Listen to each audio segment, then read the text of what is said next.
Also, happy to report, I know many of you have been probably had a really restless night's sleep last night after I informed you that my cat, whose name is Chess, went missing.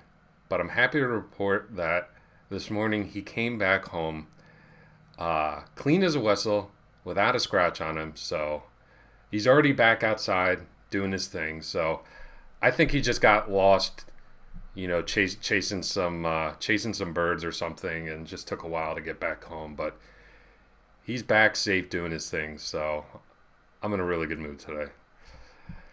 Okay, so while we wait for the stream to heat up, let's play our customary warm up game in the 10-minute pool. Just making sure everything's running okay. It looks cool. And let's do it. Gained a fair amount of rating points yesterday. We're back up to 2096. See if we can get over 2100. We're playing Leon Burnett, who's from the UK. Good luck to you. And hello from the US.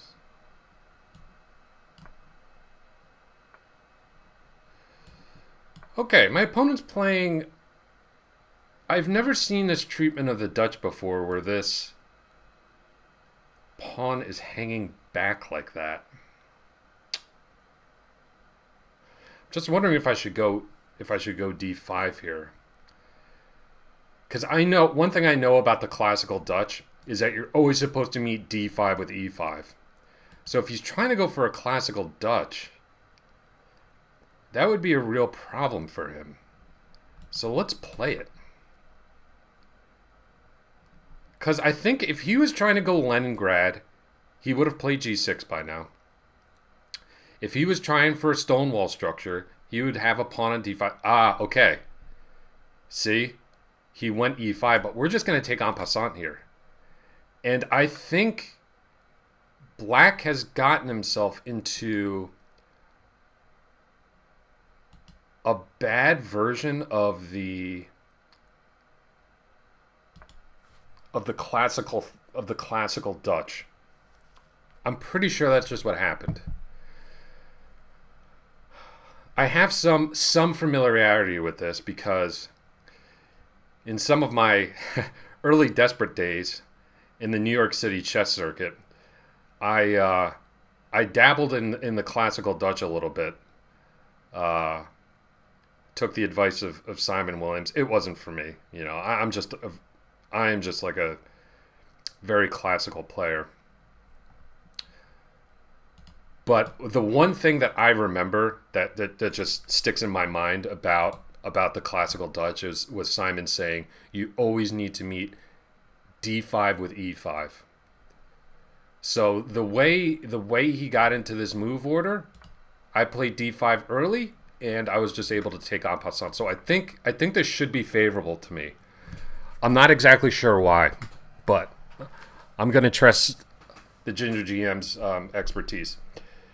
Welcome to those who are in the view who joined the stream. Today's the big day when we're going to get over 50 followers. We're going to hit our goal today. So if you haven't followed already, be sure to do it.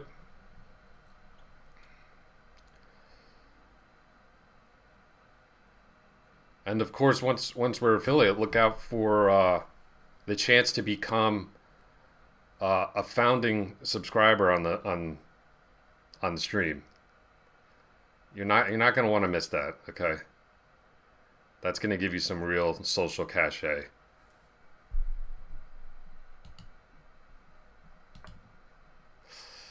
All right, so we got this knight on c5. I'm wondering if he's going to go a5 just to kind of prop up this knight. Kind of see this idea in the King's Indian. But he's got this, he's got a very odd structure. Like, this bishop is loose. Got a potential weakness on d6. This is definitely a Dutch that's gone horribly wrong. But my opponent's a good player. I think maybe he just got his move order wrong or something, perhaps. All right, I'm going to put the rook on C1. I like this alignment. You know, there might be scenarios in which I can drop a knight on b5 or d5 and take advantage of a pin. All right, he kind of does the same. I'm going to centralize my knight. This is a really nice, really nice square for the knight.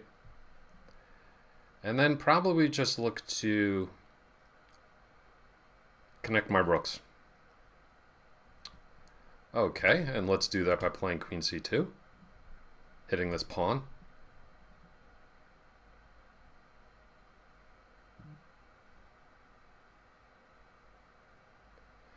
Just got a text from a neighbor who's excited about Chess's return too. Yeah, it's the big news in the neighborhood today.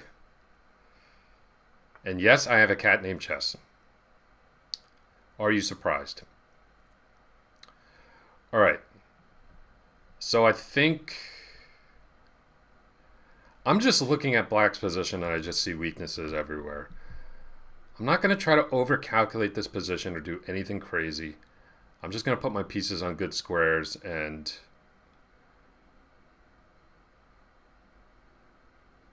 trust in my position. I would imagine the computer is giving me close to a 1-pawn advantage in this position. Maybe not quite. Maybe like 0.8, 0.9, something like that. Not that I worry about what the computer thinks too much, but just kind of giving you guys a frame of reference of where I think the evaluation stands in this position.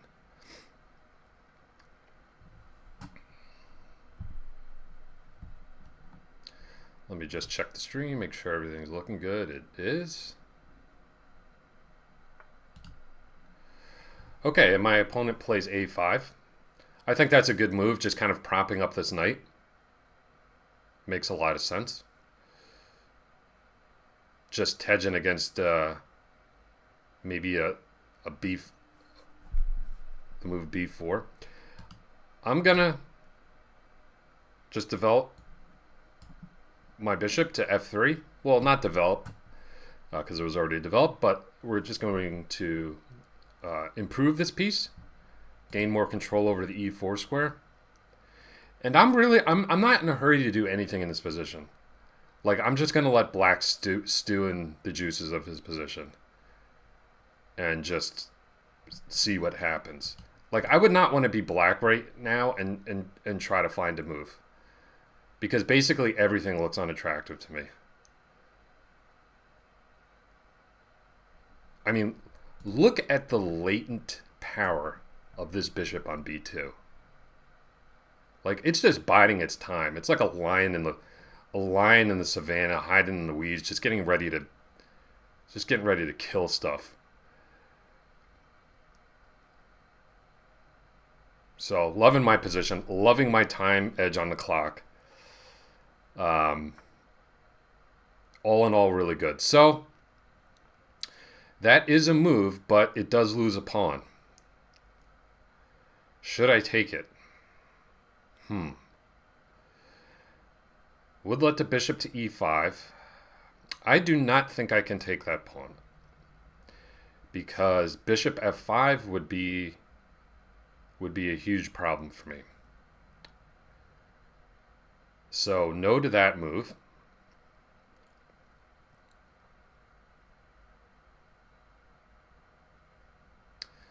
Do I want to allow him to even exchange pieces? I think not. Let's play.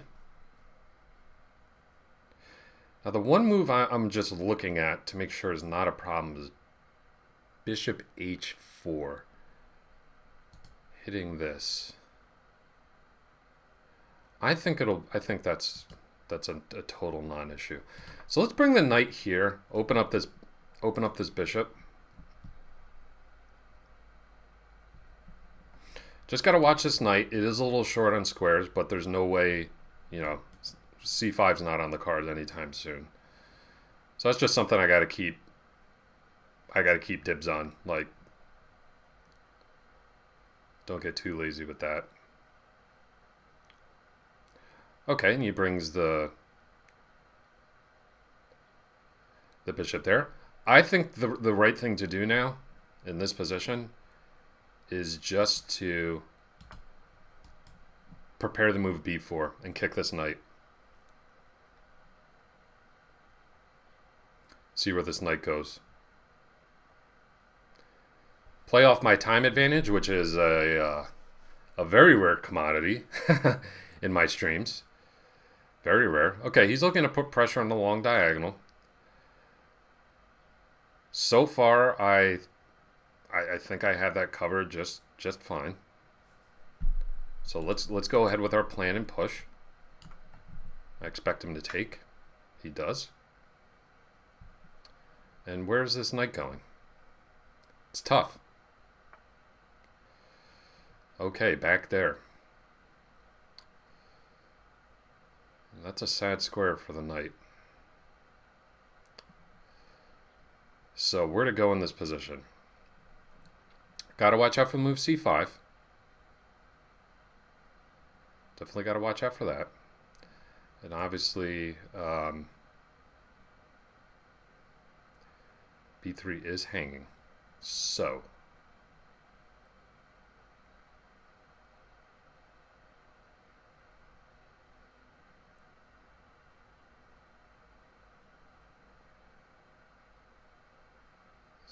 do I go b5?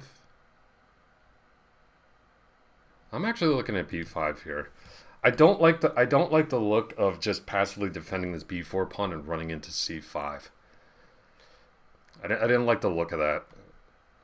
I think an open c file would benefit me anyway. You know, if he takes, I'm well positioned to come up here and cause some trouble. Okay, he jumps in.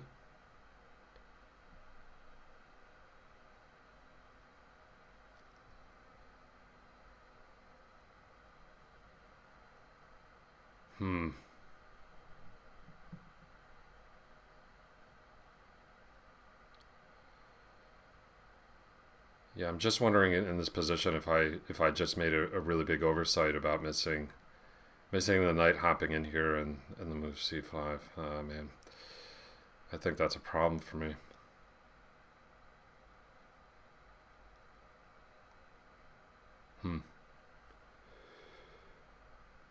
c5 also defends the knight.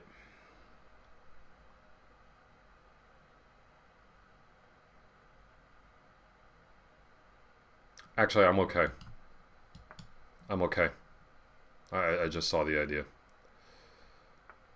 See, I can actually in this position just duck the bishop back. And I'm good to go. Notice pawn takes and the knight hangs. And he's got no good like retreats for this knight. So I can actually leave this knight hanging and I'm okay. Captain Beer is now following. Way to go, bro. You brought us up to 49. Hey-o. How's it going? So happy to play you afterwards if you'd like, or maybe analyze one of your games. Your choice. Really appreciate the follow.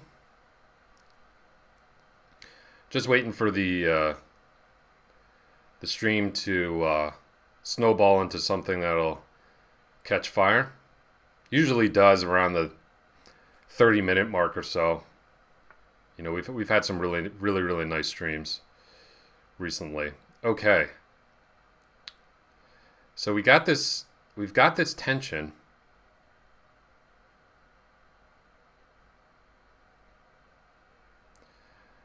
I really don't want to give up my light scored bishop if I can avoid it. But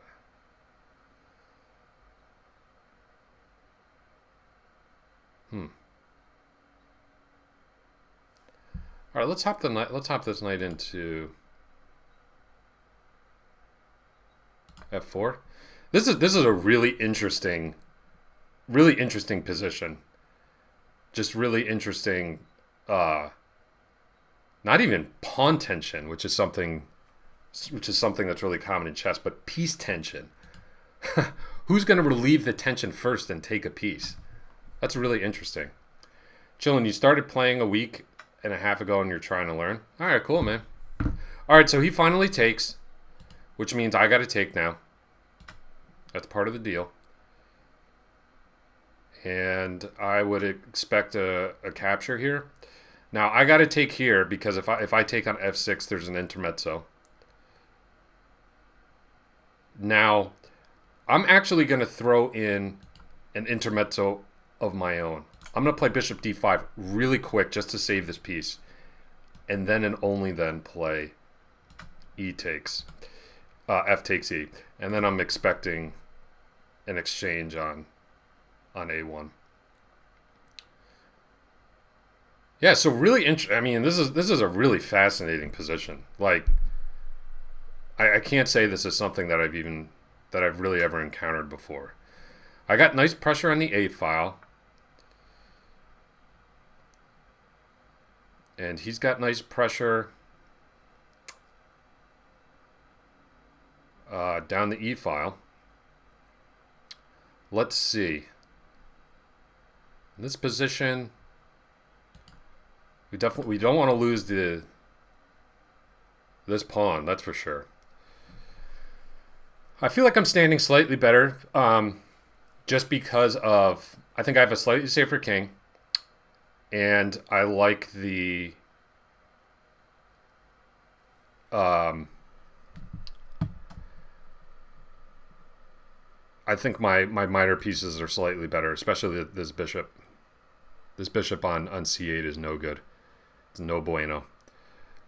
All right. So let's put pressure on this b7 pawn.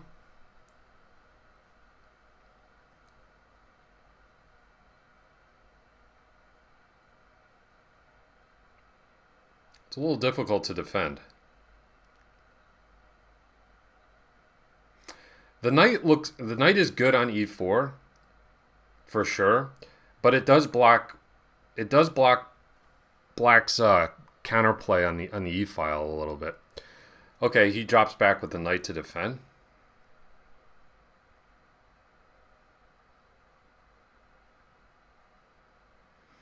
Let's see what we want to do. Let's just bring the queen back. I like the queen coming to this square. This looks nice. And I'm totally fine playing an endgame in this position.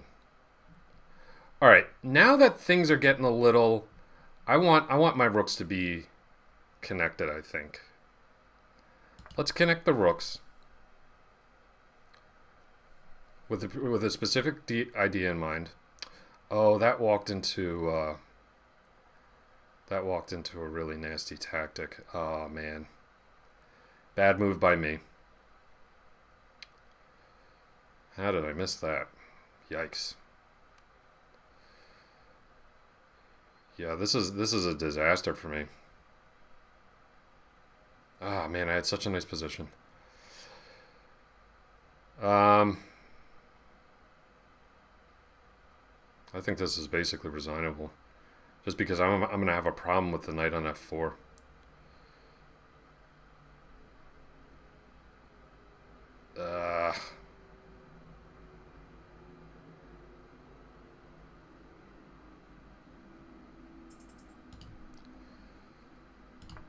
Alright, let's keep playing. Oh, okay. So I'm not absolutely dead yet. Let's keep playing. I missed the fact that I could take back with the queen and get queens off the board. I thought the queen was going to be taking on e3 and that my knight was going to be lost. So I'm still absolutely losing here, but like, you know, the clock is a factor. Let's tickle the rook. All right, and we'll come here.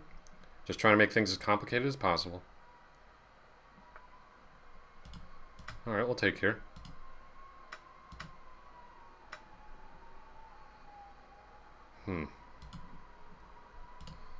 Check. And here. Press this guy on the clock. You know, no offense to my opponent, but he isn't. It does appear to be older than me, so maybe I can burn him on the clock. Okay, and then I get this fork. Just won the exchange. Not too shabby. Let's take here. And here.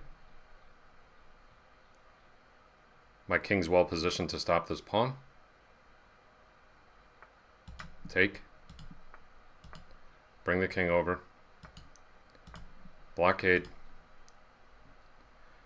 Here come the annoying checks.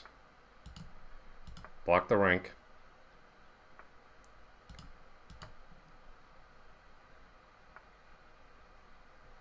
Okay, and then I can just step back